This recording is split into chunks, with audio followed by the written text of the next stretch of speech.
So removing as many decisions from your trading as possible is a key factor in your trading success.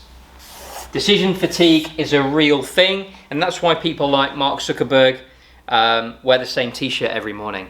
They remove the amount of decisions they have to make, because one thing that's for sure is the amount or the quality of the decisions reduces substantially the more you make. So something like this.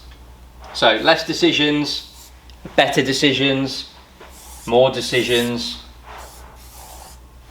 poorer choices made. And trading's no different. So if you're overwhelmed with when to enter, when to exit, how much to risk, do I trail this, do I part close, do I enter this other trade, do I look at that other trade somewhere else, or that other pair, all of these things are gonna cause decision fatigue. So remove as many decisions as you can from your trading and you'll see some benefits.